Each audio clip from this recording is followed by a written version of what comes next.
Hello, sports fans, and welcome to Scott Sports 101 NFL Super Wild Card Weekend podcast. We're going to recap the game between the Bengals and the Raiders, and the Bengals will be moving on in that one. We'll get to that, and we're going to we'll update you. This will be an update show, so it's an update on the Bills Patriots game. We'll get to all that, but first, here is today's Scott Sports 101 Super Wild Card Weekend trivia question for today.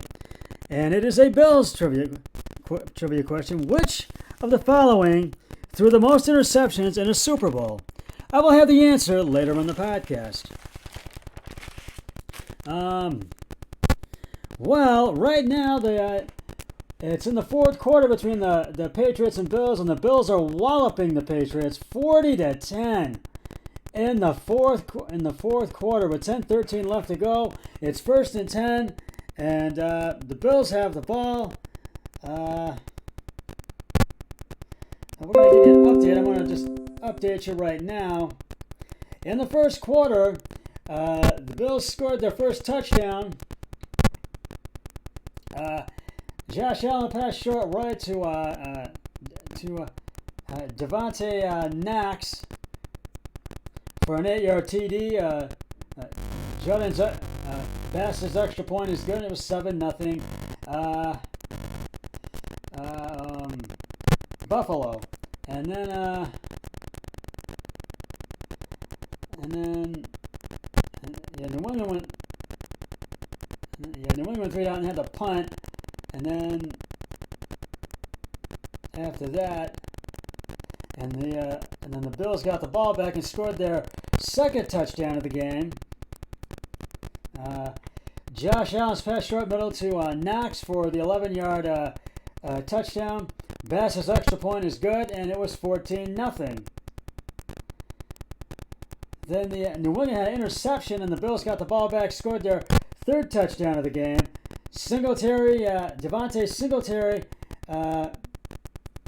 left tackle for the 3-yard touchdown. The extra point is good, and it was 20-0.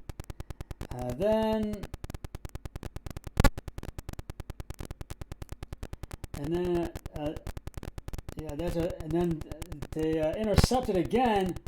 Actually, they had the punt, and then they scored their second. Then they scored the first, and then New England had the punt and went 3 and out. Then they scored their third touchdown of the game. Devontae Singletary, right tackle for a 16-yard touchdown. The extra point was good, and it was 27-0. And then New England tried to get into the end zone for a touchdown, but they couldn't do it. So they set up for a 44-yard field goal by Nate Folk, and it was good. And it was 27-3. And this was the second one, and it was 27-3. And then they scored a touchdown at the end of and it was 27-3 at halftime.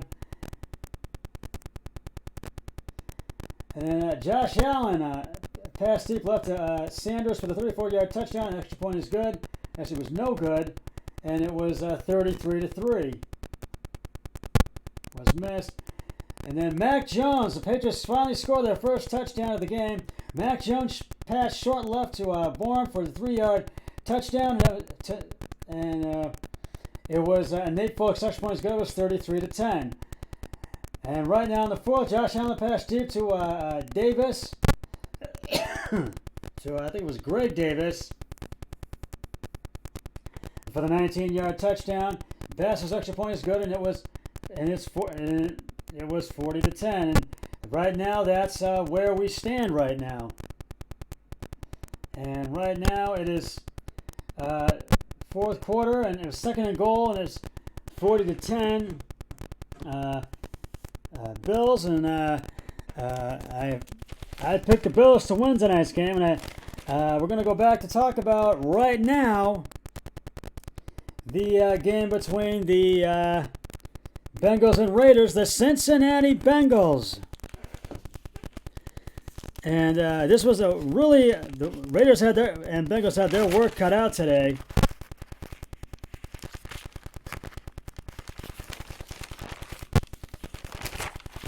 But the Cincinnati Bengals are moving on to the next round of the playoffs. As They beat the Las Vegas Raiders 26-19 today at Paul Brown Stadium in Cincinnati, Ohio. The Raiders had a chance in the final 2 minutes of the fourth quarter, but the Bengals intercepted the Raiders' ball in the final 17 seconds of the game to seal up their victory. What a game. Wow. And this was the Bengals' first playoff win since 1991. And boy, Bengals fans are celebrating as they are moving on to the next round of the playoffs.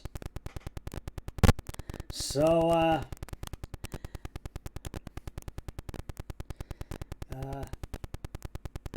and since Paul Brown Stadium nearly shock and triumph, the city of Cincinnati might have too. And the latest hero, Bengals quarterback Joe Burrow, mainly seemed to shrug after leading his team to its first playoff victory in 31 years, 26-19 over the Las Vegas Raiders on Saturday in the AFC wildcard game, as I mentioned. It's exciting for the city, for the state, but we are not going to dwell on that. We are moving forward, said Burrow, who threw 2 touchdown passes. This is expected. This isn't like the icing on top of the cake. This is the cake, so we are moving on. Burrow led an efficient offense that scored on 6 drives, and Evan McPherson became the first rookie to make 4 field goals without a miss in a postseason debut. Jermaine Pratt sealed it with a 4th down interception in the dying seconds. It was a victory. A victory 3 decades in the making, and in the making for the Bengals, who are now 11-7 on the season. After going from worst to first in the AFC North with a generally young roster, they ended that embarrassing long postseason drought that included 8 consecutive defeats. And I'm going to mention tomorrow you will see the San Francisco 49ers and the Dallas Cowboys at AT&T Stadium in Big D. And Coach Zach Taylor said game balls were going to team owner Mike Brown and the city itself. Some of them might not understand the significance of what happened today, he said of his players. The city can finally enjoy this team and take the pressure off the last 31 years. Today was significant for a lot of people. Their next opponent depends on the results of the other 2 AFC wildcard games this weekend. Now, if Buffalo wins this game and they're up 4-10, then the Cincinnati Bengals will face the Tennessee Titans. It's going to be fun tomorrow to watch the games, knowing we have the wins, said Burrow, the top overall selection in the 2020 draft, who led the NFL in completion percentage. He went 24 for 34 for 244 yards on Saturday. He helped by some problematic officiating by Jerome Boger's crew that might have allowed Burrow's touchdown pass to Tyler Boyd to count when it shouldn't have. The Bengals also extended a lengthy postseason drought for the Raiders as they fought at 10-8, and which won its final 4 games to squeeze into the playoffs. Last won their postseason in the 2002 AFC Championship game. Cincinnati made it 4-4 on scoring drives in the late first half through some controversy. Burrow rolled right to avoid pressure and threw from close to the sideline. Play continued despite an enormous whistle by an official who thought Burrow stepped out of bounds. Boyd caught the 10-yard pass in the back of the end zone for a 20-6 lead. The play counted to protest from the Raiders, who cited the rule that the ball should have been returned to the previous spot. And Vegas lost by 7 points. And we just ran out of time today, said interim coach Rick Biscaccia.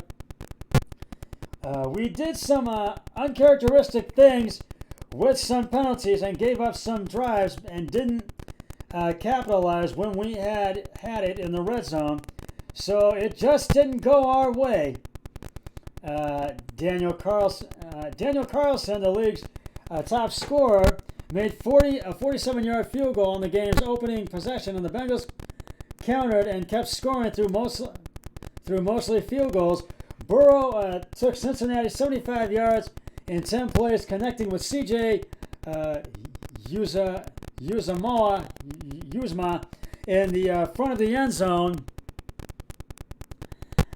from the 7 to make it a 7-3. Burrow threw a 65 yards on a drive, and Uzomah celebrated his score with the Icky Shuffle. Then the Bengals defense stepped up with their sack leader T. Ray Hendrickson stripping Carr of the ball. Defensive tackle Larry Obijobi rumbled for 11 yards with it to be a Raiders 10, but Las Vegas held McPherson to a 31-yard field goal. The mistakes kept coming for the visitors. Peyton Barber touched a botched kickoff heading out of bounds to the Raiders at the Raiders 2, putting him in the hole. And all-pro punter A.J. Cole got off a 58-yarder. Trent Taylor's 14-yard return set up Cincinnati once more in prime position. Jamar Chase, who had 9 interceptions for 116 yards, kept victimizing the Raiders. His 39-yard reception getting the Bengals to the 6. McPherson made it a 30-yarder for 13-3 and the lead, and it was soon a 13-6 on Carlson's 28-yard field goal.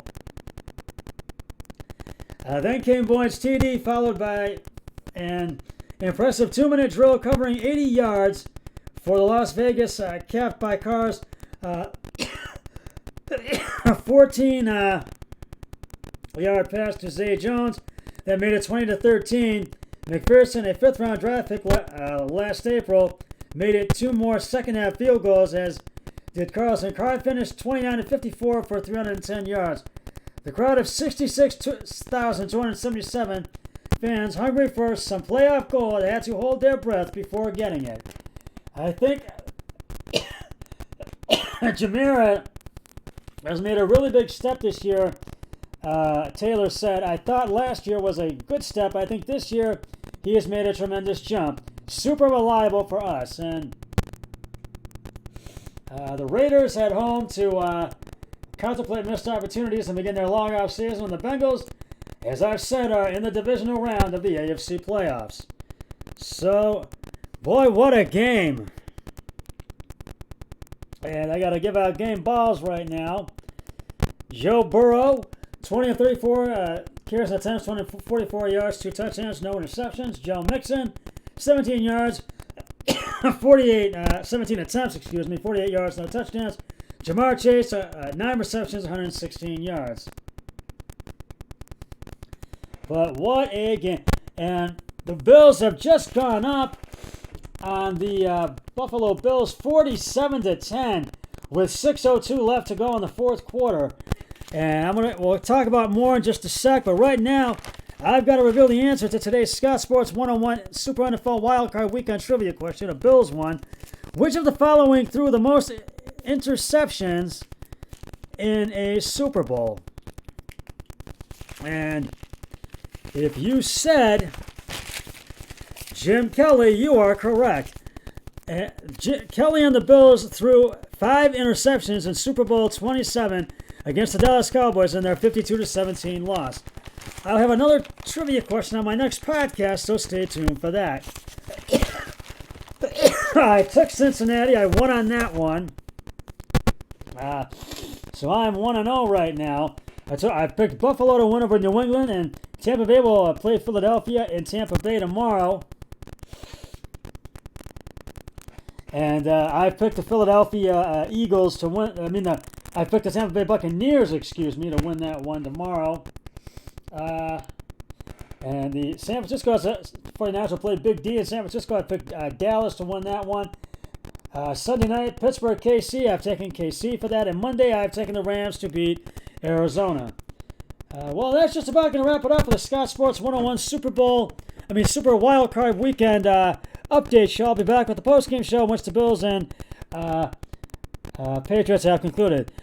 But until then, always remember, be a team player each and every day and every way possible. So long, everybody. 3, 2, 1. I'm done.